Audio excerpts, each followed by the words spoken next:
Sœurs et frères de Christ, paix, joie, grâce, amour à chacune de vous au nom de notre Seigneur Jésus-Christ. Nous continuons à célébrer, plutôt en ce jeudi, la première semaine du temps ordinaire. Je ne sais pas si vous êtes convaincus, si vous pensez que quand les personnes ont un mauvais cœur, ce n'est pas seulement leur faute. Normalement, c'est la faute aussi, ou plutôt, la responsabilité est partagée aussi par ceux qui sont autour d'eux, par les personnes qu'elles rencontrent. Je ne sais pas si vous êtes d'accord avec ça, mais au moins c'est ce que la première lecture aujourd'hui de la lettre aux Hébreux nous aide à comprendre. Le texte nous dit, et c'est la parole qui me frappe aujourd'hui, frère, veillez à ce que personne d'entre vous n'ait un cœur mauvais, que le manque de foi sépare du Dieu vivant. Veillez à ce que personne n'ait un cœur mauvais. Ça veut dire que le fait que les gens autour de nous aient un cœur mauvais, et la responsabilité aussi de ceux est partagée. Et le texte ajoute ensuite, pour faire comprendre cela, au contraire, encouragez-vous les uns les autres jour après jour, aussi longtemps que retentit l'aujourd'hui de ce psaume. Le psaume 94 est le psaume qui est proposé aujourd'hui et que la lettre aux Hébreux reprend.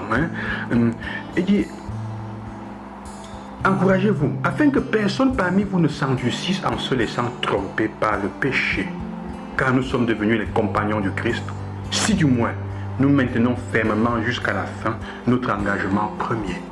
Le fait que nous soyons compagnons du Christ fait que nous sommes invités à vivre selon ce compagnonnage, selon le Christ lui-même. Comme l'Évangile nous le fait comprendre, en étant pour les uns pour les autres un soutien. Jésus va écouter la prière de ce lépreux, une prière très belle. Elle écoute, elle est simple, mais elle est efficace parce qu'elle prévient vraiment du cœur.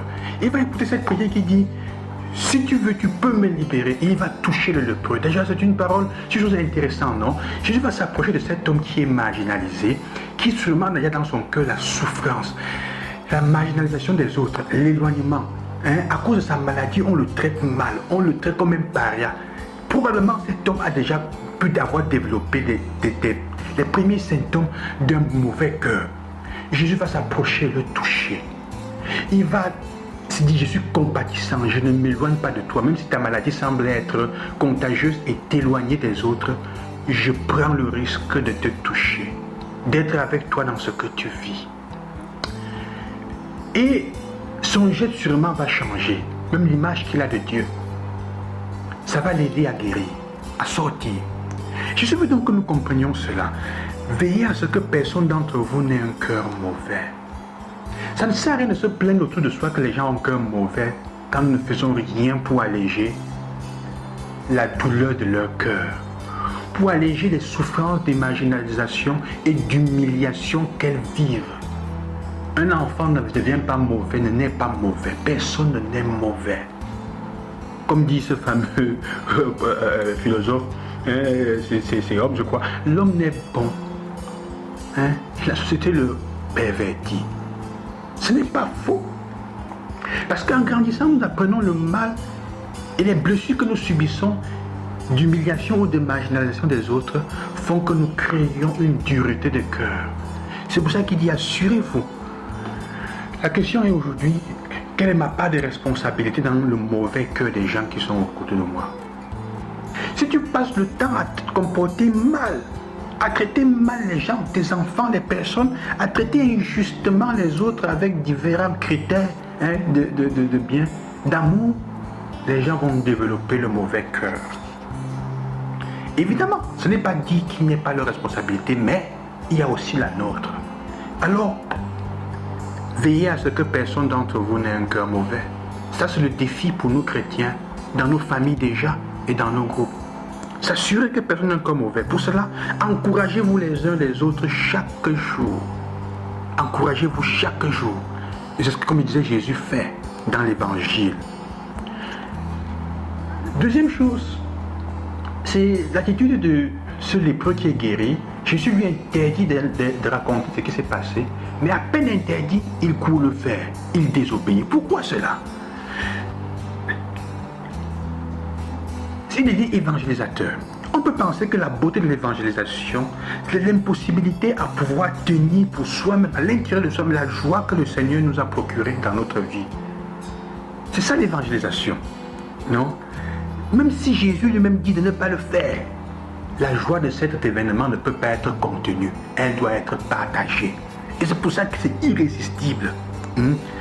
Cela n'est pas une planification publicitaire, ce n'est pas une chose qu'il a planifiée, évangélisée, mais de l'irrésistible besoin de raconter à tous ce que le Seigneur a fait dans notre propre vie. C'est ça l'évangélisation.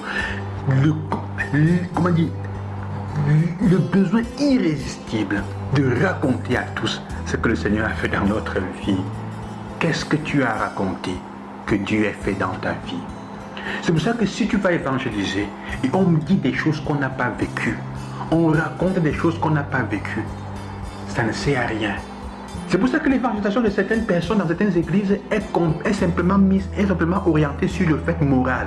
Tu ne dois pas faire ça, tu ne dois pas faire quel péché. Tu as péché ici, tu as péché cela. Quand est-ce qu'on annonce la miséricorde de Dieu? Parce que tu n'as pas fait l'expérience toi-même, tu ne peux pas bien évangéliser. Raconter les joies que Dieu a procurées à notre vie. C'est ça, être évangélisateur. C'est ce que je vous souhaite chacun et chacune de vous, que vous soyez capable de voir chaque jour le bien que Dieu fait dans votre vie. Ce n'est pas facile, évident, mais chaque jour le bien que Dieu fait dans votre vie, même à travers les personnes qui sont autour de vous et qui vous soutiennent par des conseils, par des encouragements, afin que vous n'ayez pas un mauvais cœur. Le secret contre le mauvais cœur, c'est encourager les autres à grandir, à devenir meilleurs. Que Dieu vous bénisse et qu'il vous accompagne. Et je vous encourage aussi dans ce sens. Je prie pour vous. Je vous bénis au nom du Seigneur. À demain.